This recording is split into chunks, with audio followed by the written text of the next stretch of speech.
Real quick before we get into today's video, just want to thank the people over on Patreon who have taken the time out to help support the channel, and just got to say thank you so much from the bottom of my heart for your support. Once I start offering memberships and figure out what to offer for memberships on this channel, I'll start adding the names of YouTube members as well. So with that being said, let's go ahead and get into the review. Yo, what's going on everybody? It's your boy Naruto Explain here, bringing you guys a review for Boruto episode 173. And now that it's done in the books, I gotta explain why I did not review episode 172, because some of you guys might have missed the video, some of you guys might have missed me on Twitter, but essentially the reason why I didn't review the episode is I thought that there was only about 4 minutes worth of the episode that was actually worth reviewing, and that there was actual tangible and interesting information in those last 4 minutes of the episode. So instead of doing a review, I just decided to make 2 videos based off of that information. One you've already seen, the other one will be coming out probably on Monday,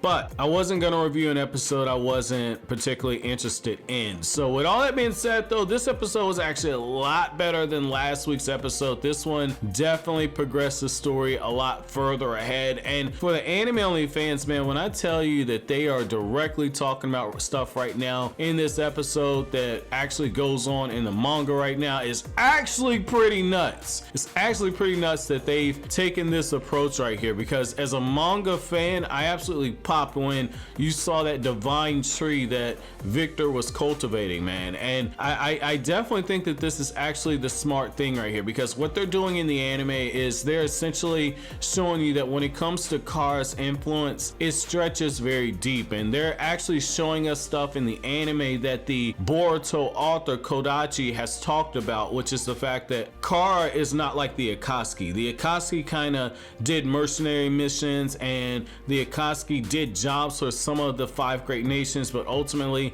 they built their stuff in the shadows and they had their own goal, but it was a small group of 2-man teams. When it comes to the Kara organization, that is not how it operates. The way that Jigen has this stuff running is Kara has been operating in plain sight this entire time. Most of the scientific advancements that take place in the world, Kara has their hands in it, and it's because they're collecting technology for a reason.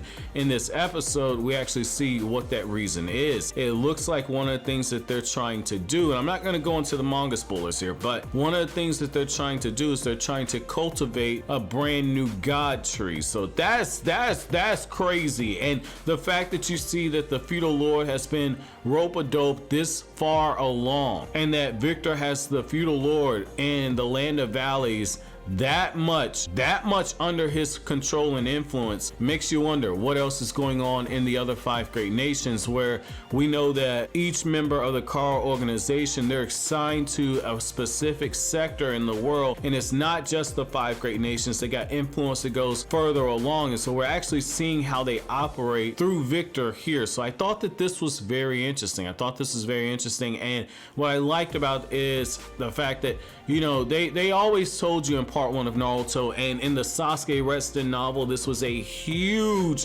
theme, but they say that shinobi should always learn to see past deception. With Victor's facility, that embodies that spirit so much so, because everything about it, even down to the precautions that they're seemingly taking, is a deception behind a deception. And I thought that that was very, very well done. And it just shows you that the level of difference when it comes to skill between Boruto and Sarada in comparison to Mugino and Konohamaru is great. Now, I'm not talking about power so much as the actual intangibles to be a shinobi, because when you look at this situation, Konohamaru and Mugino, they caught on right away, okay, this is a genjutsu. Oh, there's definitely something else going on here with the plant, but how are we gonna best get our way into a situation where we can actually investigate further? That's when they kidnap the guards, they choke them out, they transform into the guards, all before the Feudal Lord is able to realize what happened. And with Victor's facility, one of the things you see is, like, you see the warning signs when the wind is going off. That's clearly something that is ninjutsu influence. And then when it gets to the seemingly heat wave, that was actually a genjutsu being placed onto it. So I thought that this was good, man. And I like how, you know, the outer members that work with Victor, we see how on one hand the scientist is expendable, he feeds them to the god tree. The other one, which I gotta say, man, like that female assistant that works with Victor, she's fucking hot, man. Like this arc has given us two very beautiful anime characters, like the assistant and then Anato's fiance or his wife, Mia.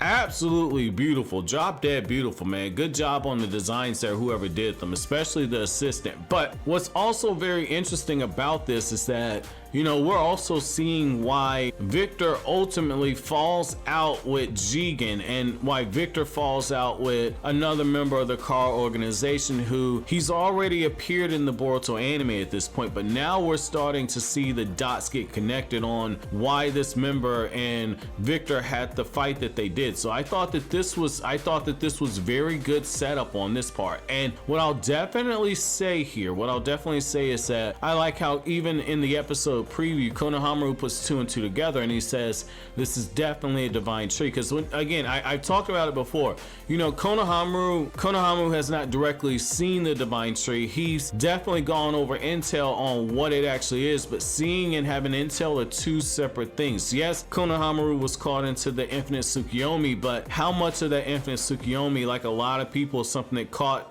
Konohamaru off guard? That is something. Now, I don't know if the anime showed him actually getting wound up and captured, but I know in the manga, everything for the most part was done on screen. That's actually interesting to see Konohamaru's reaction to having his chakra drained, and just in that short time period, Konohamaru loses the ability to actually use his left or right arm. I'm not sure which arm that was, but I like the fact that, you know, they're definitely raising the stakes here in this episode.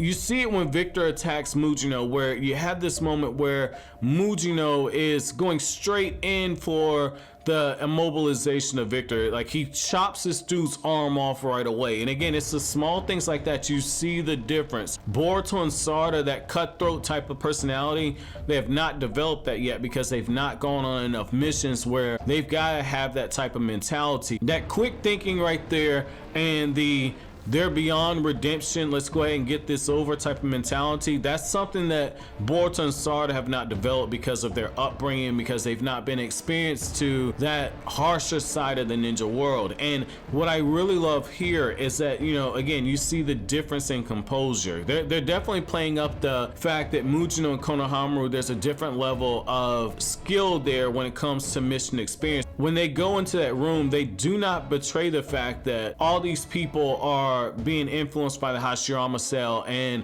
that they're all in test tubes. Victor gives this whole conversation to the Feudal Lord about how they're looking at a situation where everybody is being cured of incurable illnesses, and how Victor is trying to find the cure to stop aging, and just these talking points. And that's what I mean, you see the complexity of the car organization at this point, because you have Jigen who's pulling the strings on everything. You have the inner members who directly serve Jigen, and they have their territories that they go under, that they keep under surveillance, and they operate in plain sight. And then you have the outer members who are pulling the strings for the inner members and getting into positions to influence, or in the case right here where you have it where Victor's handling the research purposes of it, but he has people that makes it look like a legit organization, and they've got businesses, they've got influence with feudal lords.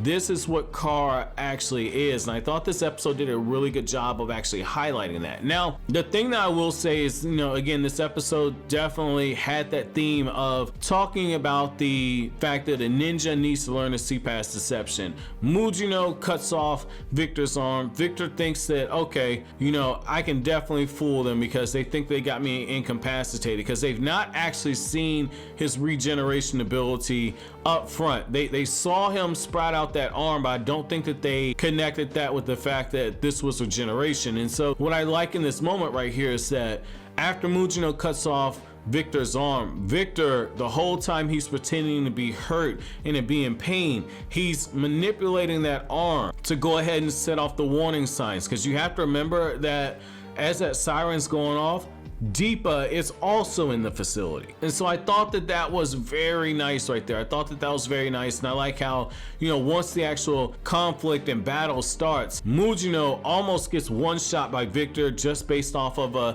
simple wind style jutsu. So again, you're starting to see how powerful some of these inner members are. And again, when it comes to Victor and it comes to Deepa, they're not even the most powerful ones. They're not even mid tier. The fact is that, you know, Konohamaru and Mugino, they're in over their head. So it's gonna be very interesting to see how these battles transpire, because ultimately in the end, if you read the manga, you know who's gonna win, but this would be a good measuring stick. Now, the other thing I also found interesting about this episode here when it comes to the actual battle portion is the fact that, you know, you see these Hashirama cell enhanced individuals that Konohamaru and Mugino are fighting, and both of them are doing their best to not actually inflict any major damage to these people. They're trying to fight in a restrained manner, but you can see how it's putting them at a disadvantageous type of a situation, because Konohamaru ends up getting chakra drained. Mugino's taking longer to fight these people because they don't want to actually kill them. It's a lot harder to fight somebody with the intention of incapacitating them than it is to fight them 100% all out. And this might have been one of those situations where if these people would have been a little bit stronger, maybe Konohamaru and Mugino could have fought with the intention to kill, and that could have been the way that they incapacitated them. So I thought that that was interesting. I also like how, again, Konohamaru assesses the situation, and one of the first things he does is he again goes back to that fire style dragon flame bomb jutsu, which is again another high level fire style jutsu. And I like how what the anime is doing right here is the anime is giving us moments where we're actually seeing that Sarutobi clan lineage in Konohamaru come out, because the Sarutobi clan is known for their fire style jutsu, and their fire style jutsu is second only to the Uchiha clan. So I like that we're actually seeing that element of Konohamaru come out. I thought that that was very, very good right there. Now, when it comes to Boruto and Sarada, and I'm actually gonna end on this and give you guys my episode question, which is when it comes to Boruto and Sarada, I like how there's a bit of a conflict there where Boruto's saying that Mia has the right to know what happened to her husband, and she has the right to, if she's gonna confront Victor, have all that information handy. And yet Sarada also had a very good point, which is the fact that Mia could be in danger, and it's really their job to protect Mia from harming herself.